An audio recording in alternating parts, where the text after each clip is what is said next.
하나님께서 우리에게 주시는 생명의 양식입니다. 사도행전 2장 1절로 4절까지의 말씀입니다. 우리가 한 목소리로 함께 합독하겠습니다. 읽겠습니다. 오순절 날이 이미 이름에 그들이 다 같이 한 곳에 모였더니 호련히 하늘로부터 급하고 강한 바람 같은 소리가 있어 그들이 앉은 온 집에 가득하며 마치 불의 혀같이 갈라지는 것들이 그들에게 보여 각 사람 위에 하나씩 임하여 있더니 그들이 다 성령의 충만함을 받고 성령이 말하게 하심을 따라 다른 언어들로 말하기를 시작하니라. 아멘.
아멘. 할렐루야. 우리 옆에 계신 분들 얼굴 좀 바라보시겠습니까? 사랑이 꿀이 뚝뚝 떨어지는 그 얼굴을 하고 우리 두 손을 쭉 뻗어서 우리 함께 축복하겠습니다. 시편에 있는 말씀을 가지고 103편 말씀을 가지고 축복할 거예요. 하나님께서 얼굴 다 잘 보신 거죠? 저를 보시면 안 되고 당신의 모든 질병을 고쳐주시고 당신의 모든 죄악을 용서해 주시고 당신의 생명을 파멸해서 속량해 주시고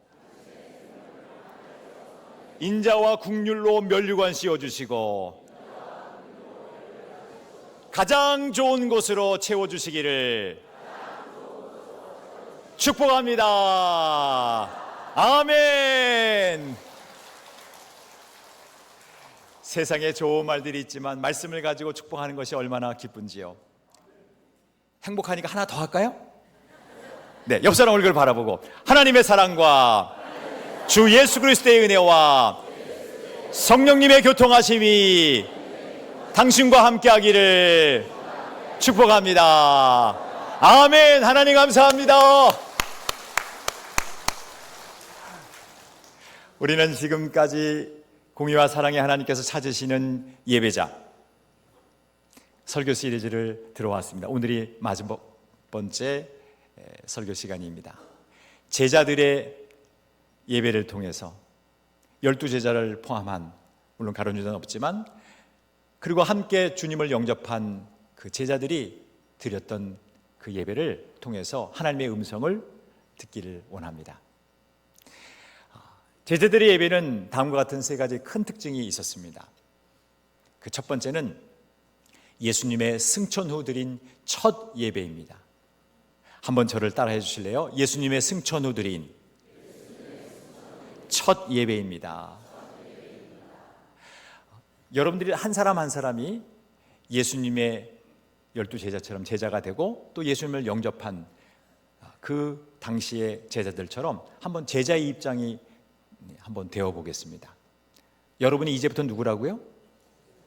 네, 베드로도 있네요. 여기에 안드레도 있고, 네, 여러분 한 분 한 분이 예수님의 12제자가 된 거예요. 자, 제자들의 입장에 대해서 한번 생각해 보겠습니다. 제자들이 처음 예수님을 만났을 때는 오병이어 기적을 행하시기도 하셨습니다. 우와, 예수님이 우리에게 빵을 주시네? 와, 경제적으로 부흥을 할 수 있겠구나. 그렇게 생각을 했었어요. 우리나라가 로마 제국의 압제를 받고 있는데 지금 자유를 잃어버리고 속국이 되어 있는데 예수님께서 정치적으로도 우리나라를 독립시켜 주시고 해방시켜 주실 그런 정치적인 메시아가 될 수도 있으시겠구나. 그런 생각을 제자들이 갖지 않았겠습니까? 여러분들이 제자들이 되면 그런 생각을 가지셨겠죠? 동의하시는 거죠? 네. 다 그렇게 생각을 했었어. 야, 예수님은 정치적 메시아, 경제적 메시아, 우리를 그런 어려움 가운데서 분명히 구원해 주실 메시아가 되실 거야. 그런 생각을 제자들은 가졌어요. 그런데 어느 한순간에 보니까 예수님이 채찍질을 당하십니다. 예수님이 온갖 멸시를 당하십니다. 예수님이 온갖 고난을 당하십니다. 가시면류관을 쓰십니다. 그리고 십자가의 극한 죄수로 처벌을 받습니다. 십자가 형틀에 못 박히는 그 모습을 목도합니다. 그 생생한 현장 속에 제자들이 있었습니다. 자신들의 꿈과 비전들이 다 물거품이 되어버린 그런 순간이었습니다. 심지어는 12시부터 3시까지 칠흑 같은 어두움이 임하는 이상한 기이한 현상도 다 봤습니다. 예수님께서 십자가에 달려 들어가시는 그 마지막 최후의 모습까지 다 봤어요. 예수님의 고난과 죽으심을 목도한 자들이었습니다. 두 번째로 예수님의 제자들은 예수님의 부활을 또한 체험했습니다. 아니, 예수님이 죽은 것도, 돌아가신 것도 상당히 충격적인 일인데 예수님이 3일 만에 다시 부활하셔가지고 제자들 앞에 나타나셨네요. 여러분 얼굴 표정이 왜 그러세요? 여러분 지금 제자들이잖아. 놀란 표정을 좀 가지셔야 되지 않을까요? 와, 예수님의 제자들은요, 마치 예수님과 엮여서 연루되어서 똑같이 처벌받을까 봐 두려움과 공포에 휩싸여서 피신해서 문을 걸어 잠그고 숨어 있었어요. 근데 예수님께서, 부활하신 예수님께서 제자들에게 딱 나타나신 거죠. 얼마나 놀랬겠습니까? 그래서 주님이 첫 메시지가 너에게 평강이 있을지어다 말씀해 주셨던 거잖아요. 예수님의 부활을 직접 체험한, 예수님의 부활체를 직접 본, 목도한 자들이 제자들이었습니다. 예수님께서 40일 동안 그들과 함께 있으셨어요. 그리고 다음과 같은 메시지를 주십니다. 사도행전 1장 4절 말씀입니다. 같이 한번 읽겠습니다. 사도와 함께 모이사 그들에게 분부하여 이르시되 예루살렘을 떠나지 말고 내게서 들은 바 아버지께서 약속하신 것을 기다리라. 성령님께서 임재하실 텐데 그 성령님을 기다리라. 아버지께서 약속하신 것을 기다리라. 이 말씀은 성령님을 기다리라는 말씀이에요. 예루살렘을 떠나지 말고. 이 말씀은 요엘서 2장 28절에도 예언되어 있었습니다. 그 후에 내가 내 영을 같이 읽겠습니다. 만민에게 부어주리니 너희 자녀들이 장래일을 말할 것이며 너희 늙은이는 꿈을 꾸며 너희 젊은이는 이상을 볼 것이며 그랬어요. 너희 자녀들이 프로퍼시, 예언을 한다. 너희 늙은이들은 꿈을 꾼다. dreams. 발음 좋죠? 예. 너희 젊은이들은 이상을 볼 것이다. see visions. 예. 다 그렇게 요엘서 2장 28절 말씀을 통해서 다 예언이 되었어요. 하나님께서 약속해 주신 말씀 붙들고 예루살렘을 떠나지 말고 기다리라.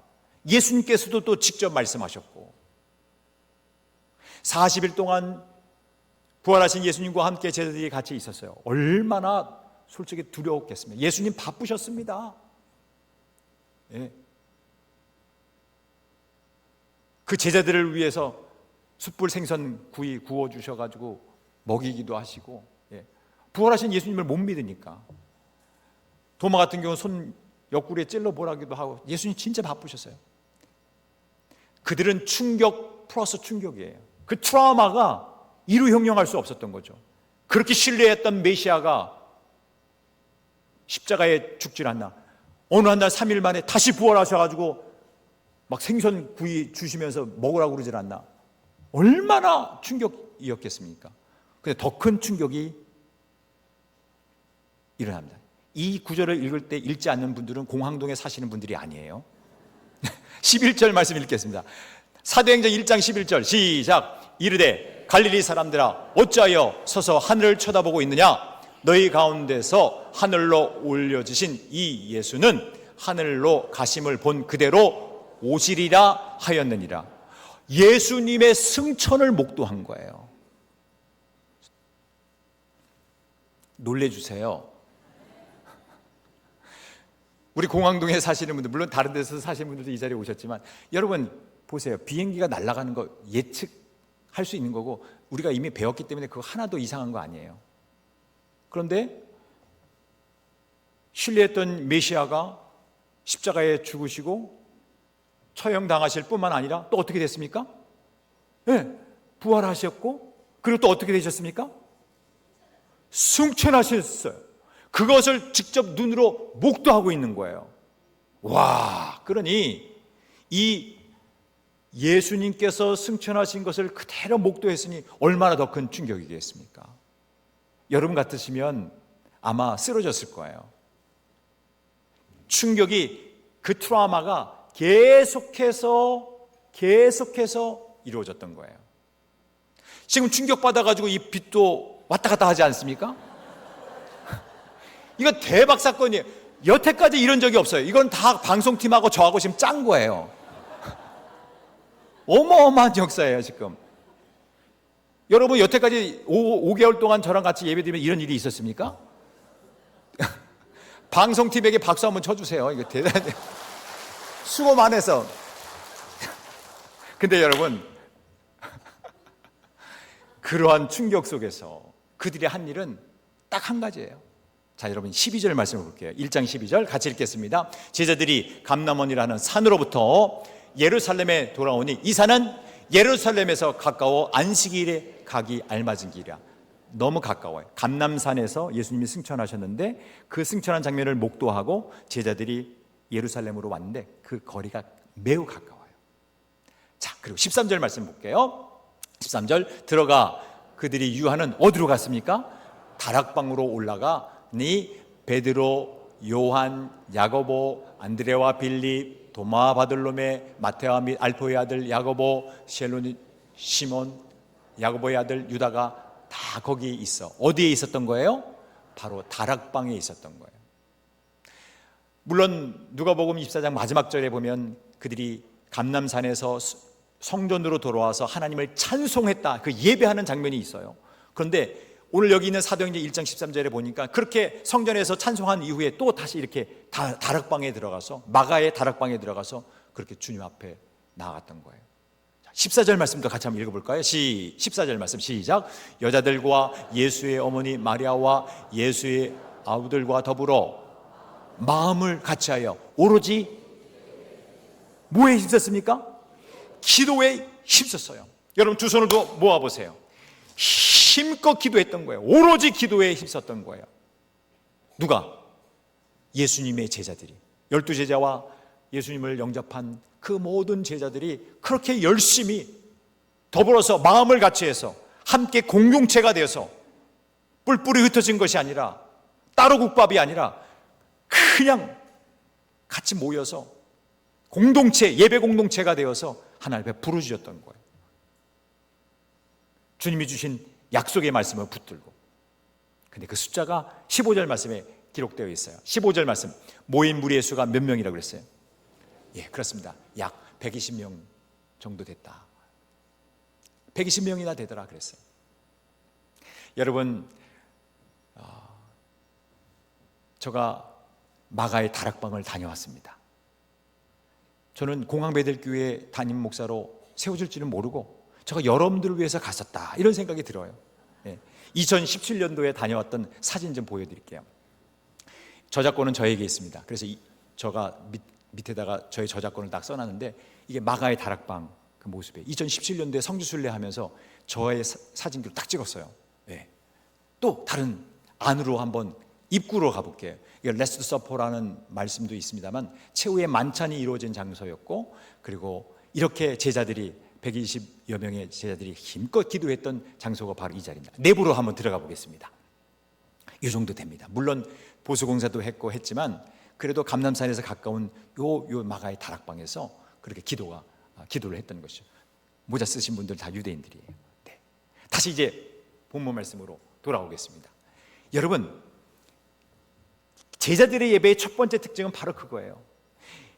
계속해서 강력한 충격파가 그들에게 왔었을 때에 그들이 약속의 말씀, 요엘서 말씀을 포함해서 약속의 말씀을 붙들고 공동체, 예배 공동체가 되어서 간절히 기도하면서 하나님 앞에 예배를 드렸던 거예요. 승천 이후에, 예수님께서 승천하신 이후에 첫 번째 예배를 드렸던 거예요. 여러분, 의의가 있습니다. 저는 여러분들이 삶의 정황 속에서 형용할 수 없는 어려운 일들, 내 인간의 이성으로 이해할 수 없는 일들이 계속 일어날 때 여러분 말씀 붙들기를 주의 이름으로 축원합니다. 그리고 그 말씀 붙들고 기도하는 거예요. 말씀의 뼈대를 세우고 기도의 살을 붙여서 영원히 튼튼한 그런 사람이 되어야 되는 것이에요. 이제 내일부터도 우리 한 주간 또 특세 있잖아. 옆 사람 바라보고 한 주간 부흥 준비 특세. 시작. 한 주간 부흥 준비 특세. 빠지지 않겠습니다. 농담이 아닙니다. 진담입니다. 여러분, 어려운 일이 발생하면 발생할수록 늘 말씀 붙들어야 돼요. 주님이 주신 말씀 붙들어야 돼요. 그래야만 그 말씀 붙들고 기도할 수가 있고, 오로지 더불어서 예배 공동체가 되어서 그렇게 더불어서 기도하면 하나님께서 그 예배를 통해서 그 예배 시간에 드린 그 기도 하나님이 다 응답해 주시는 거예요. 여러분, 그러한 예배자들이 다 되시기를 주님으로 축복합니다. 두 번째입니다. 우리 한번 같이 읽겠습니다. 성령님의 강한 역사를 체험한 예배입니다. 그렇습니다. 우리 성령님은 위로자가 되십니다. 하나님의 말씀이 약속한 그 성령님은 정말 위로자가 되십니다. 그래서 성경에서는 보혜사라고 표현하고 있지 않습니까? 늘 우리 곁에서 위로해 주시는 그 성령님. 근데 그 성령님의 역사를 그 120여 명의 제자들이 마가라고 하는 그 다락방에서 체험했습니다. 성령님의 그 강한 역사를 체험했어요. 그 중에서 한 세 가지만 말씀드려볼게요. 그 첫 번째가 뭐냐면 바람, 그 촉각이에요. 그 성령님을 바람으로 그렇게 표현하고 있어요. 여러분, 사도행전 2장 1절 말씀을 같이 한번 읽어볼게요. 시작. 오순절 날이 이미 이름에 그들이 다 같이 한 곳에 모였더니, 여러분 이 모인 장소가 어디예요? 마가다락방. 오순절 날이 이미 이름에 그랬잖아요. 여기 이미 이름에라고 하는 이 뜻은 뭐냐면 시간이 꽉 찼다 이 말이에요. 때가 참에 이런 말이에요. 그래서 그 120여 명의 성도들이, 제자들이 한 곳에 마가의 다락방에 모인 거예요. 여러분, 모일 때 역사가 일어나는 줄로 믿습니다. 네. 예배 공동체가 다 같이 모였던 거예요. 자, 2절 말씀입니다. 2절 시작. 호련히 하늘로부터 급하고 강한 바람 같은 소리가 있어 그들이 앉은 온 집에 가득했다. 여러분 지금 감동 없이 읽었는데 그 온에다가도 액센트 두고 급하고 강한 바람 같은 소리에 액센트를 둬서 읽겠습니다. 이런 것을 억양이라고 그러는 거예요. 자, 준비되셨죠? 핵심은 바람, 소리, 온, 여기 세 개에다가 힘을 줘서 읽는 거예요. 준비되세요? 자, 시작. 호련히 하늘로부터 급하고 강한 바람 같은 소리가 있어 그들이 앉은 온 집에 가득하며. 따라해 주느라고 수고 많으셨습니다. 네. 여러분, 먼저 체험했던 것이 바로 바람이에요. 바람 같은 그 촉각을 벌써 느끼게 하시는 거예요. 성경에서 하나님께서 바람을 부셨다는 것은 딱 두 본문밖에 없어요. 첫째 본문은 창세기 2장 7절 말씀이에요. 여호와 하나님께서 땅의 흙으로 사람을 지으시고 생기를 그 코에 같이 읽겠습니다. 시작. 불어 넣으시니 사람이 생명이 된지라. 네. 바람, 그러면 하나님께서 아담을 만드시고 그 코에 생기를 불어. 나 이거 너무 재밌어 지금. 한 번 더. 하나님께서 아담을 창조하실 때에 흙으로 말이죠, 그 콧구멍 딱 만드시고 딱 만드시고 그 코에다가 생기를 불어넣으셔. 하나님이 그 일을 하셨어요. 다시 말하면 하나님의 바람은 생명이에요. 그 120명의 성도들이 하나님의 생명을 느낀 거야.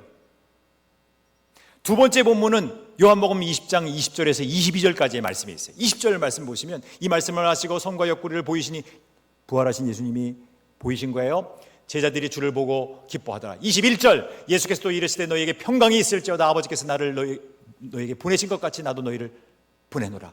22절은 같이 읽겠습니다. 이 말씀을 하시고 그들을 향하여 숨을 내쉬며 이르시되 성령을 받으라. 그랬어요. 여기서 우리 하나님의 두 번째 그리고 마지막으로 말씀하시는 거예요. 숨을 내쉬며.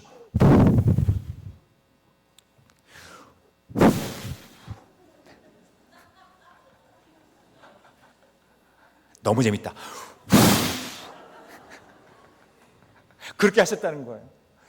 예수님의 이 숨 쉬시는 이 숨을 내쉬면서 말씀하시는 거예요. 하나님의 사역이에요. 이것도 역시 마찬가지로 그 공포에 쩌들어 있던 그들에게 주님의 샬롬과 더불어서 주님의 생명을 불어넣어 주셨던 거예요. 강력한 성령님의 임재의 체험은 첫 번째는 생명이었어요. 바람을 통한 생명. 두 번째는 소리였습니다. 소리는요 말씀이에요. 급하고 강한, 그죠? 그 바람 같은 소리라고 그랬잖아요. 그 소리는 바로 말씀이에요. 말씀이신 하나님이에요. 여러분들에게 같이 나눌 수 있는 말씀이 하나 있는데 열왕기상 19장 12절 말씀이에요. 여기 뭐라고 기록되어 있습니까? 맨 마지막에 뭐라고 되어 있어요? 세미한 소리가 있는지라. 엘리야가 하나님을 만났을 때 하나님의 임재의 상징으로서 이 세미한 소리가 있었던 거예요. 근데 여러분 이 세미한 소리가 무슨 뜻이냐면은 이 세미한 소리는 말씀으로 임하신 엘리야에게 말씀으로 임하신 그 로뎀 나무 아래에서 주님 죽기를 원합니다. 너무너무 복음을 전하는 너무 힘듭니다 라고 좌절하고 있을 때에 말씀으로 임하신 하나님. 그래서 엘리야에게 새로운 힘을 주셨고 능력을 주셨던 그 하나님을 연상케 하는 거예요. 여러분 성령님의 강력한 임재의 두 번째는 바로 소리, 하나님의 말씀이에요. 그리고 마지막이 바로 불로 임하신 거예요. 3절 말씀 같이 한번 읽겠습니다. 2장 3절 사도행전 시작. 마치 불의 혀처럼 갈라지는 것들이 그들에게 보이며 각 사람 위에 하나씩 임하여 있더니. 여러분들이 다 제자들이라고 그랬으니까 옆 사람 바라보고 각 사람 위에 불이 있는지 한번 보시죠. 네? 그 당시에 그 120명의 성도들이라고 한다면 여러분 다 보여야 돼. 네. 한 사람 한 사람. 이건 시각이야, 시각. 조금 전에는 촉각이었죠. 조금 전에 소리 청각이었죠. 이거는 시각이야, 시각. 이야, 우리 하나님 너무 멋지셔요. 이제는 시각화해 주시는 거야. 한 사람 한 사람이 그 당시에 예수님의 제자들이 다 하나님의 그 성령님께서 불로 임하신 것을 다 눈으로 보게 하셨던 거예요. 저는 여러분들이 이렇게 예배 시간마다 성령 하나님의 그 놀라운 강력한 체험을 다 할 수 있기를 주의 이름으로 축원합니다. 우리 옆 사람 축복합시다. 예배 시간마다, 공동체로 모이는 예배 시간마다 성령님의 강한 역사를 체험하시기를, 한 번 더 체험하시기를 축복합니다. 바로 그거예요. 바로 그거예요. 마지막 세 번째, 우리 한번 따라하겠습니다. 하나님께서 꿈꾸시던 교회가 탄생된 예배입니다. 그렇습니다. 이 제자들의 예배는요, 하나님께서 꿈꾸시던 교회가 탄생된 예배입니다. 교회가 탄생된 예배입니다. 여러분 4절 말씀을 읽어볼게요. 그들이 다 성령의 그렇게 충만함을 받고 성령이 말하게 하심을 따라서 다른 언어들로 말하기를 시작했다고 했어요. 그분들이 외국어 대학교 통역대학원을 나왔으면 저는 이해를 하겠어요. 그들이 통역대학원 나오는 것도 아니에요. 성경 말씀에도 있지만 야, 저 사람들 갈릴리 사람들 아니냐. 근데 학력이 저렇게 뒤떨어지는데 가방끈이 저렇게 짧은데 어떻게 외국어를 유창하게 하냐? 다 놀란 거잖아요. 방언을 받았기 때문에 그래요. 성령님이 임하신 그 형태도 있었지만 성령님이 그 역사하셨던 가장 중요한 것, 바로 이렇게 하나님께서 그들에게 방언을 주셨어요. 그들이 권능을 받았던 거예요. 방언이 터졌어요. 여러분, 5절 말씀을 잠깐 보실까요? 5절 말씀에 보니까 120여 명이 모였던 그 제자들 말고 또 다른 무리가 하나 생겼어요. 보세요. 시작. 그때에 경건한 유대인들이 천하 각국으로부터 와서 어디에 머물러 있었어요? 경건한 유대인들이, 이건 120여 명의 제자들하고는 다른 무리예요. 하나님의 시간표를 보세요. 정확하지 않습니까? 그때에 경건한 유대인들이 또 다른 그룹이에요. 천하 각국으로부터 와서 예루살렘에 모여 있었어요. 여러분, 이때가 바로 구약시대의 사람들은 다 6월절이나 또 77절이나 일명 맥주절 하는 그 절기, 그 다음에 초막절에는 다 예루살렘에 모였어요. 지금 시기가 됐기 때문에 경건한 유대인들이 다 모인 거예요. 천하 만국에 흩어졌던 유대인들이 예루살렘에 모인 거란 말이에요. 하나님의 정확한 타이밍에, 절기에 따라서 하나님의 명령을 따라서 그들이 다 모였던 거예요. 자, 모인 사람들 어느 나라에서 왔는지 궁금하지 않습니까? 궁금하지 않더라도 저는 읽을 거예요. 자, 9절부터 읽겠습니다. 2장 9절부터 같이 한번 읽게요. 시작. 우리는 메데인과 엘람인과 또 메소포타미아, 유대와 갑바도기아와 본도와 아시아, 부르기아와 밤빌리아, 애굽과 및 구레네에 가까운 리비아와 여러 지방에 사는 사람들과 로마로부터 온 나그네 곧 유대인과 유대교에 들어온 사람들과 11절 그레데인과 아라비아인들이라 우리가 다 우리의 각 언어로 하나님의 큰 일을 말함을 듣는도다 하고. 자, 여러분, 지금 천하 만국에서 온 사람들 다 여러분들이 세실 줄 압니다. 몇 개국이죠? 1번 15개국, 2번 없음. 시작. 그렇습니다.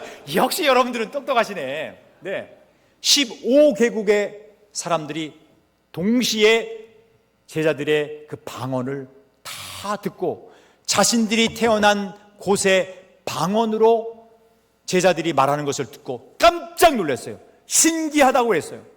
성경 말씀 보니까 당황스러워해서요. 어떻게 이런 일이 벌어질 수 있느냐. 난 놀랍다 도대체. 이해가 안 간다. 저 가방끈 짧은 사람들 어떻게 저렇게 말을 유창하게 하냐. 내가 태어난 곳이 저 엘람인데, 메데인데, 저 크레테 섬인데 어떻게 우리의 방언으로 저렇게 말을 하냐. 여러분, 그 이유는 권능을 받았기 때문에 그래요.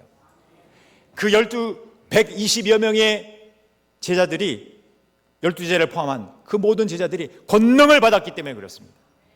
그래서 그들이 뭐 했습니까? 복음을 전했던 거예요. 제가 이제 중요한 말을 할 텐데 여기서 안 놀래주시면 저가 놀랍니다. 자, 여러분, 6월절 지내고 나서 이스라엘이 출애굽했잖아요. 50일째 되는 때에 모세가 10계명을 받았어요.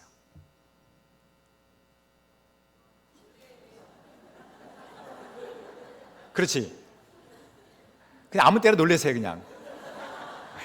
그런데 6월절 어린 양으로서 우리를 위해서 한 영원한 속죄의 제사를 드리신 예수님,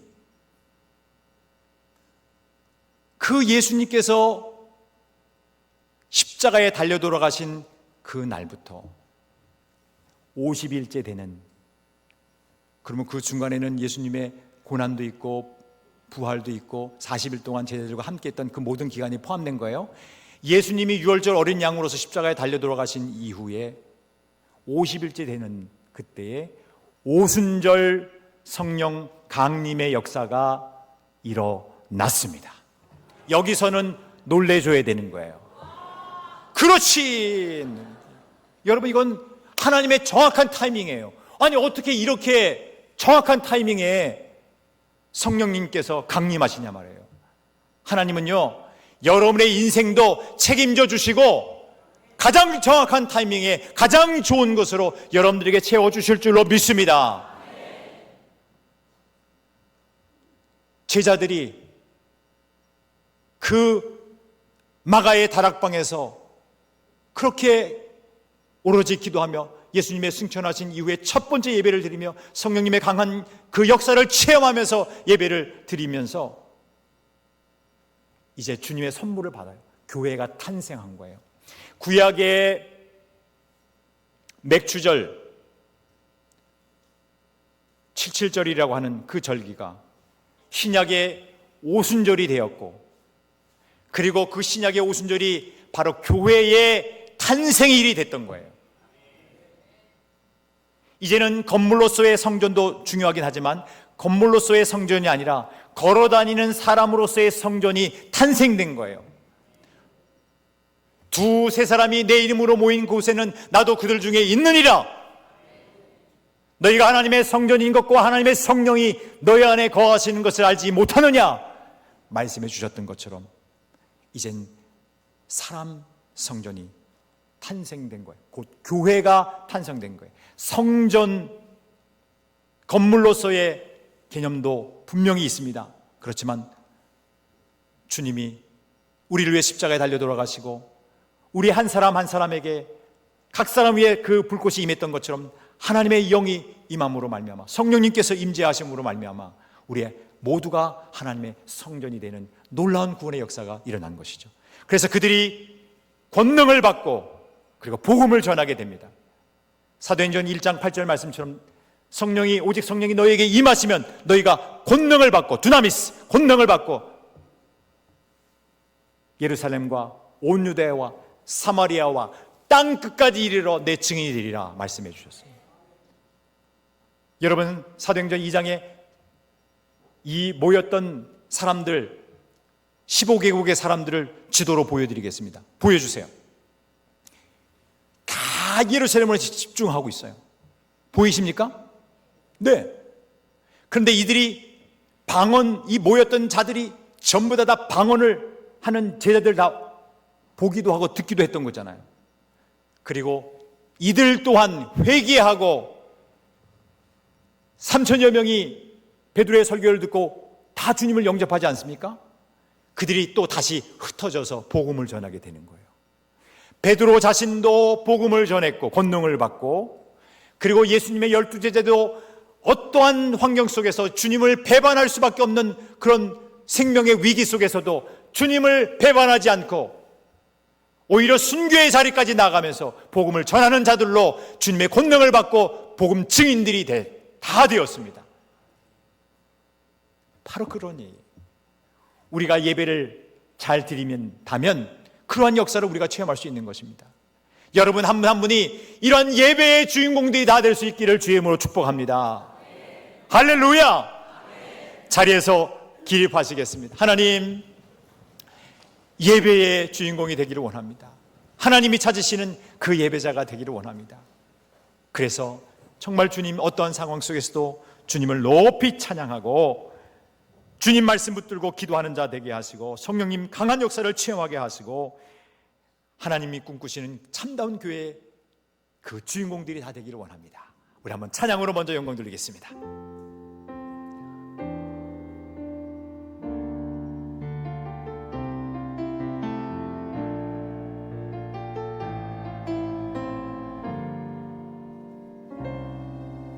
우리 모두 예배하는 자 되어 온전히 영과 진리로 주를 예배하자. 주가 영원히 함께 하시고 마르지 않는 샘물로 우릴 채우시 우리 모두 예배하는 자 되어 온전히 영과 진리로 주를 예배하자. 주가 우리와 함께 영원히 함께 하시고 마르지 않는 샘물로 우릴 채우시 우리 모두 예배하는 자 되어 온전히 영과 진리로 아멘 주를 예배하자. 주가 우리와 함께 영원히 함께 하시고 마르지 않는 샘물로 우릴 채우시 우리 모두 예배하는 자 되어 온전히 영과 진리로 주를 예배하자. 주가 우리와 함께 영원히 함께 하시고 마르지 않는 샘물로 마지막으로 우리 모두 예배하는 자 되어 온전히 영과 진리로 주를 예배하자. 주가 우리와 함께 영원히 함께 하시고 마르지 않는 샘물로 우릴 채우시리라. 우리 사랑하는 성도님들, 한번 두 손을 가슴에 모으시길 바랍니다. 그리고 각자 자신을 돌아보시기 바랍니다. 나는 예배 공동체원으로서 하나님의 약속을 믿고 기다리면서 더불어 마음을 같이하여 오로지 기도에 힘쓰는 예배를 드리고 있는가? 아니면 하나님의 약속을 잊어버린 채 불신앙으로 홀로 예배를 드리고 있지는 않은가? 나는 생명과 말씀을 주시는 바람 같은 소리를 임하신 성령님의 강한 역사를 체험하며 예배를 드리는가? 아니면 뜨뜻미지근한 형식적인 무감동의 예배를 드리고 있는가? 나는 하나님께서 꿈꾸시던 교회, 곧 사람 성전으로서 죽음 앞에서도 세속 속에서도 변질되지 않고 복음 전파의 선한 영향을 발휘하며 예배를 드리고 있는가? 아니면 세속화되고 세상에 매몰된 무기력한 존재로서 무의미한 삶을 살고 있지는 않은가?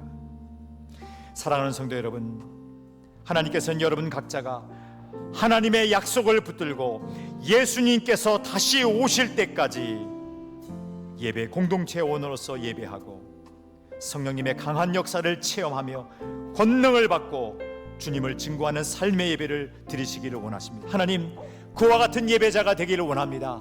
두 손을 높이 하늘로 들겠습니다. 주여 크게 외치고 주님 찾으시는 예배자가 되겠습니다. 외치고 기도합니다. 주여! 살아계신 하나님 아버지, 우리는 힘이 부족하고 연약합니다.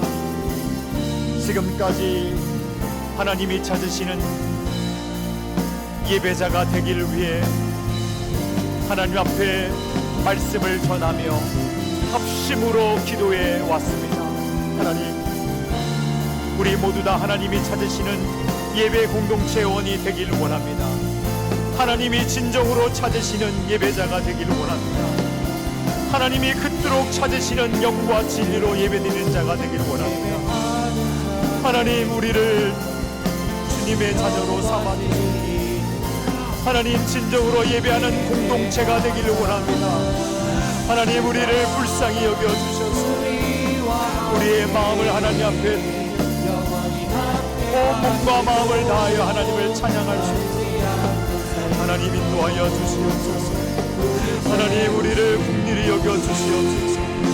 오 주여 우리를 불쌍히 여겨 주셔서 하나님께서 진정으로 찾으시는 그 예배, 오늘 제자들의 예배처럼 주님 어떠한 상황 속에서도 어떠한 정신적인 트라우마 속에서라도 주님 앞에 예배를 드리는 첫 예배자 되게 해주시고 성령님의 강한 역사를 체험하는 예배자가 되게 해주시옵소서. 생기와 말씀으로 임재하시는 그 예배자 되게 해주시옵소서.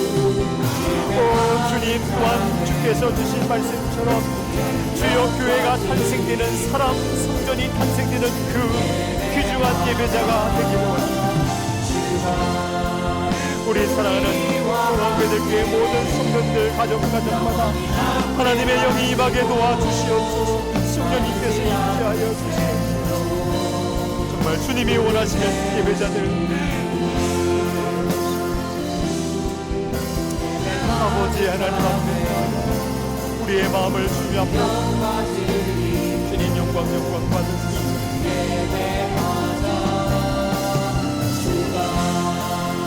우리와 함께 영원히 함께 하시고 마르지 않는 샘으로 우리 채우시리라.